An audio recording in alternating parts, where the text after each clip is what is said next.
Dear brothers and sisters, ఈ రోజు దేవునికి థ్యాంక్స్ అని చెప్పారా? చాలా సార్లు థ్యాంక్స్ అనే మాటను మర్చిపోతూ ఉంటాం. అదేంటి థ్యాంక్స్ చెప్పడం ఏంటి కదా? చూడండి, చిన్న సహాయం చేసిన మనుషులకు చాలా సార్లు థ్యాంక్స్ అని చెప్తూ ఉంటాం. వాళ్ళు కనిపించినప్పుడల్లా వారు చేసిన సహాయాన్ని మర్చిపోకుండా కనిపించినప్పుడల్లా థ్యాంక్స్ అండి అని చెప్తూ ఉంటాం. లేదా గుర్తు పెట్టుకుని ఫోన్ చేసి మరి థ్యాంక్స్ అని చెప్తూ ఉంటాం. ఈ జీవితాన్ని ఇచ్చిన దేవునికి మాత్రము ఎప్పటికీ ఎన్నటికీ కనీసము దేవా థ్యాంక్స్ అయ్యా అని చెప్పని వారిగా ఉంటూ ఉంటాం కదా.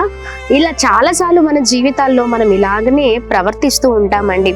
బ్రతుకొనిచ్చిన దేవుని మర్చిపోతాం, కానీ చిన్న సహాయాన్ని చేసిన మనుషుని జ్ఞాపకం ఉంచుకుంటూ ఉంటాం. అలాంటి వారిగా ఉంటే మనం ఎన్నటికీ దీవించబడం. థ్యాంక్స్, కృతజ్ఞత కలిగి మనం జీవించాలి.